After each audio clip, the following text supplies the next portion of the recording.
अगर ये आपकी तीसरी आंख खुल जाए तो कमाल हो जाए। बस इसी का भेद लेकर मैं आपके पास आया हूं। आप अगर मेरी बात सुन लोगे तो सब कुछ बदल जाएगा। लेकिन मैं बहुत कुछ देने आया हूं, लेकिन प्रेमियों, ये कर्मों का संसार है, तो बदले में आपको भी कुछ देना पड़ेगा। तो सेवा दक्षिणा देनी पड़ेगी। दोगे?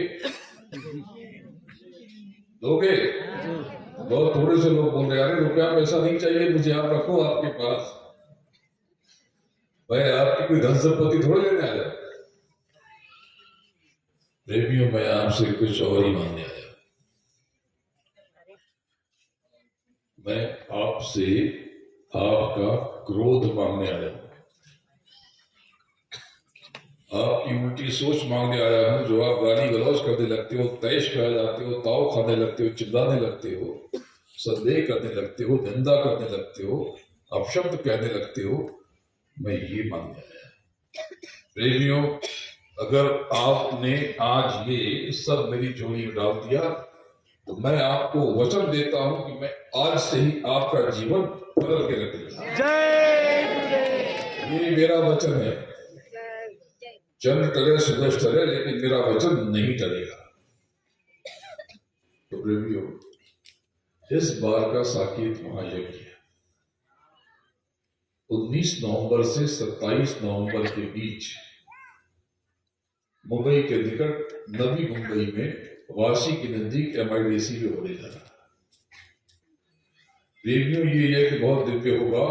इस यज्ञ में 33 करोड़ शक्तियां पधारेंगी। ब्रह्मा विष्णु महेश पधारेंगे, गणपति पधारेंगे, जगदम्बा पधारेंगे, इंद्र पधारेंगे। जितनी भी शक्तियों का नाम आप जानते हो, देवियों का, देवताओं का नाम जानते हो, ये सब यहाँ पर उपस्थित होंगे। और ये जो भोजन करेंगे उससे जो भस्म बनेगी, विभूति, वो बड़ी चमत्कारिक होती है। यहाँ बैठे कई प्रेमियों ने उसे अपने खेतों में डाला और चमत्कारिक रूप से फसल अच्छी हुई, बढ़ गई, ज्यादा हो गई। तो मैं आपको करबद्ध हाथ जोड़कर आमंत्रित करता हूं कि आप सब 9 दिन के इस महायज्ञ में शरीक हों, सम्मिलित हों और अपने जीवन में बहुत बड़ा बदलाव का सूत्रपात करें और गुरु महाराज की, उस प्रभु की, अनामी की, सत्य की अपार दया के भागी बने। आप जो भी संकट भोग रहे, इस सब की कर्मों की आहुति उसमें डाल दें। लेकिन अगर आने में दिक्कत है 9 दिन के लिए, तो जितने दिन भी चाहे, 4 दिन, 5 दिन, 6 दिन, 7 दिन, 1 दिन, 2 दिन, आप किसी भी प्रकार से जरूर आने की कोशिश करें। और जब तक आप आ नहीं रहे तब तक अपने कर्मों की आहुति मेरे पास भेज दें। तो क्या भेज दें? कुछ भी, जो भी आप डालना चाहते। तो ये प्रेमी लोग आपको बता देंगे या पर्चा दे देंगे। तो पता होता ये बता देंगे आपको कि कैसे आपको भेजना। आप आए वहां पर और अपने कर्मों की आहुति दें और अपने जीवन में फर्क को महसूस करें। जिनको नाम का दान मिला है वो वहां पर ये कार्यक्रम होने के बाद, उपक्रम होने के बाद वहां पर वो नाम की कमाई करें। ऐसी अद्भुत दया होगी कि उनके रोंगटे खड़े हो जाएंगे और उनकी रूह स्पंदित हो जाएगी, उनकी आंख से आंसू छलक जाएंगे। देखो प्रेमियों, अगर प्रभु मिलेगा, मालिक मिलेगा, तो जीते जी मिलेगा। मरने के बाद कुछ भी नहीं मिलेगा।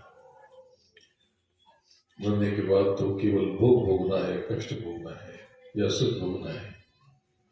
अगर आप इस जीवन में दुखी हो, अभी न जाने कितने कालखंड तक और दुखी होगे, और इसमें जो नया बुरा कर दिया उसको भी भोगना है, और कोई अच्छा कर लिया तो उसको भी भोगना है। अगर आप किसी प्यासे को पानी पिलाते हो तो अपने लिए हजारों बार पानी का इंतजाम करते हो, लाखों बार, करोड़ों बार। किसी भूखे को भोजन कराते हो, हजारों लाखों बार अपने लिए भोजन का इंतजाम करते हो। इसी प्रकार से जब आहुति देते हो तो आप उनको कर्जदार बना लेते हो, क्योंकि उन्होंने, देवी देवताओं ने आपका भोजन किया और आपके वो ऋणी हो गए, कर्जदार हो गए। अब उनको ये वापस करना पड़ेगा। जो आपके पास था आपने उनको खिलाया, अब उनके पास जो है वो आपको देंगे। मैं नहीं चाहता कि आप नए कर्मों में फंसो, लेकिन क्या करूं, आप कर्मों के इतने भारी बोझ में दबे तले, बोझ के तले दबे पड़े और चिल्लाते हो, कराते हो, कितना समझाया लेकिन मानते नहीं। गुरु महाराज ने आपको दाम का दान भी दिया, लेकिन आप समझ ही ना पाए। आप बाहरी चीजों के लिए परेशान हो, आज भी दुखी हो, केवल बाहरी, केवल बाहरी।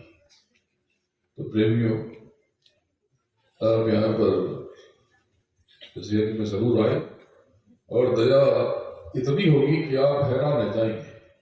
और मालिक की दया हुई तो आपको कुछ न कुछ अद्भुत चमत्कारिक चीज मिलेगी या दया मिलेगी। इशारा कर दिया, मालिक की कुछ योजना चल रही, तो आप जरूर आए। बोलो जय गुरुदेव। देखो प्रेमियों, बहुत से लोग कहते हैं कि गुरु महाराज मर गए। जो कहते हैं उनके लिए मर गए। अरे गुरु कहीं मरता है?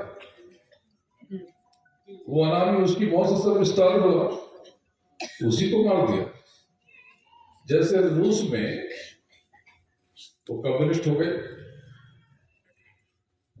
तो वहां पर किसी ने किसी बच्चे से पूछा कि यहाँ पर गॉड नहीं है क्या, भगवान नहीं है क्या? तो एक बच्चे ने जवाब दिया कि भगवान यहाँ पे पहले था, अब मर गया। उनका राज हो गया, भगवान को नहीं मानते। नहीं मानने से क्या भगवान मिट जाए? तो जिनके लिए गुरु महाराज जिन्होंने मान लिया उनके लिए तो मर गए। और प्रेमियों, एक सच्ची बात सुन लो, एक राज की बात सुन लो, और ये राज की बात सुन करके आप प्रसन्न हो जाओगे। सच्ची बात क्या है? सच्ची बात तो ये है कि गुरु महाराज थे और गुरु महाराज हैं और गुरु महाराज रहेंगे। बस यही सच्ची बात। अरे बड़ा आसान था, मैं भी कह देता कि हाँ गुरु महाराज मर गए, गद्दे पे मैं भी बैठ गया। अरे मालिक मेरे सामने, मैं कैसे कह दूं? मैं कैसे कह दूं? मैं कैसे कह सकता हूं? तो बात समझने की कोशिश करो। ये सब भेद आपको मालूम हो जाएगा अगर आप अंतर्गत हो तो। आप सब यज्ञ में आने की कोशिश करो, मैं वहां बहुत भेद सुनाऊंगा। चलो थोड़ा सा बता देता हूं। कल अवल देर के